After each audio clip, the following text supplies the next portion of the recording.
Métodos de separación de mezclas homogéneas. Recordemos que las mezclas homogéneas son aquellas que presentan una sola fase. La separación de sus componentes no es tan sencillo como en el caso de las mezclas heterogéneas. Para separar los componentes de estas mezclas se utilizan métodos físicos. Al aplicar estos métodos, al menos uno de los componentes de la mezcla sufre un cambio de estado. Veamos entonces los más utilizados.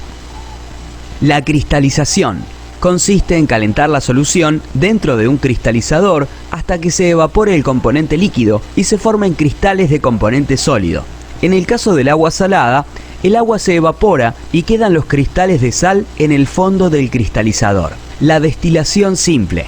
La destilación simple se utiliza para separar soluciones formadas por dos o más líquidos, cuando alguno de sus componentes posee un punto de ebullición mucho menor que el resto. Por ejemplo, una solución de agua con un punto de ebullición de 100 grados centígrados y de acetona con un punto de ebullición de 56 grados centígrados. El dispositivo que se utiliza es el destilador. La solución a destilar es calentada hasta que el componente con menor punto de ebullición comienza a evaporarse. En ese momento se mantiene constante la temperatura. Al evaporarse este componente, se separa del resto de la solución y se transforma en gas. El gas pasa por un tubo que posee algún tipo de refrigerante que baja la temperatura del gas y se condensa pasando nuevamente al estado líquido, el cual será recolectado en un nuevo recipiente. De esta manera, se separa el componente con menor punto de ebullición del resto de componentes. La destilación fraccionada. La destilación fraccionada es utilizada para separar soluciones que poseen componentes con puntos de ebullición muy similares. En este sistema también se utiliza un destilador, pero se agrega una columna de fraccionamiento entre el recipiente con la solución original y el tubo con el refrigerante.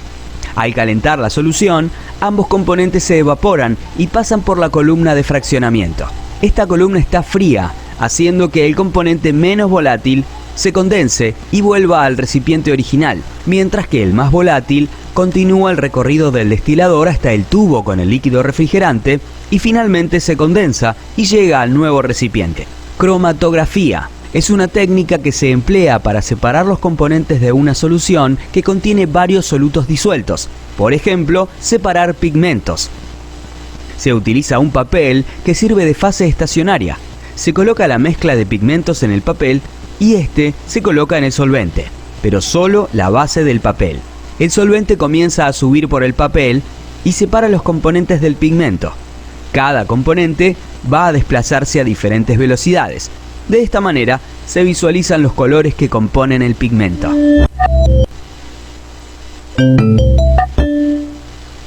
Métodos de separación de mezclas heterogéneas. Recordemos que las mezclas heterogéneas son aquellas que presentan dos o más fases. Si queremos separar sus componentes, es importante identificar el estado en el que se encuentran para poder seleccionar el método adecuado, ya que se emplean métodos mecánicos para hacerlo.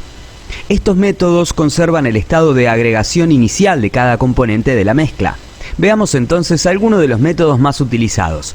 La decantación. Se emplea para separar dos líquidos que no se mezclan, por ejemplo, el agua y el aceite. Para hacerlo, se utiliza una ampolla de decantación. Se coloca la mezcla en la ampolla. Se espera que ambas fases se separen por la diferencia de densidad y luego se abre el robinete de la ampolla y el líquido más denso cae en un recipiente colocado por debajo, mientras que el otro líquido queda en la ampolla. Finalmente, ambos componentes líquidos de la mezcla quedan separados. La tamización es un método que se utiliza para separar una mezcla de dos componentes sólidos, pero de diferente tamaño. Por ejemplo, arena y piedras. Para hacerlo, se emplea un tamiz. La mezcla se coloca sobre el tamiz y las partículas más pequeñas pasan a través de él, mientras que las más grandes quedan en el tamiz. Finalmente, ambos componentes sólidos quedan separados. La imantación es un método que se utiliza para separar dos sólidos, donde uno de ellos presenta propiedades magnéticas y puede ser atraído por un imán, por ejemplo, una mezcla de arena y alfileres. Para separar sus componentes, se pasa el imán sobre la mezcla y este atrae a los alfileres que se adhieren a él. Finalmente, los componentes de la mezcla quedan separados. La filtración es un método que se emplea para separar una mezcla de un sólido y un líquido, por ejemplo, agua y arena, y se emplea un embudo con un papel de filtro. La mezcla se hace pasar por el sistema armado con el embudo y el papel de filtro, el líquido atraviesa el papel de filtro y cae en un recipiente que colocamos debajo del embudo, mientras que la arena queda retenida en el papel de filtro. Finalmente, separamos ambos componentes de la mezcla. Vean ustedes. Voy a intentar explicarles qué es quilate con K y quilate con Q, ¿ok? Mira, para empezar les voy a decir que cuando hablamos de gemas o piedras preciosas, el quilate, o sea, el QL es una medida de peso. Ojo con esto. QL es una medida de peso. En cambio, cuando hablamos del oro, el quilate, o sea, ahora con KL, es una medida de calidad o de pureza, ¿ya? O sea, no confundamos. Una cosa es pureza y otra cosa es cantidad. Ahora, esto se mide el quilate con un quilatero. Antiguamente el quilatero. Actualmente existen pesas modernas digitales. Esto, por ejemplo, lo tenemos en el colegio, ¿sabían ustedes? Bueno, cuando volvamos les voy a enseñar esto de ahí. Ahora, como en el tema de los diamantes, lo que tratamos es con piedras muy pequeñas, entonces con el diamante sale centésimas o también conocido como puntos. Ojo, CT significa punto. Con lo cual, un diamante, por ejemplo, de 4 milímetros, que pesa aproximadamente 0,25 quilates, comercialmente diremos que es 25 puntos o 25 CT. Y un diamante de 3 milímetros pesa solamente 0,1 QL o lo que es equivalente a 10 puntos o 10 CT. Son muy pequeñas. Y curiosamente hay una información importante que se les puede decir como, por ejemplo, cuando un diamante de talla brillante de 6,5 milímetros pesa 1 quilate. Pero si es de 100 brillantes de 1,3 milímetros, pesa 1 quilate, lo que es igual a 100 puntos. O sea, el tamaño en este caso es muy importante con respecto al diamante.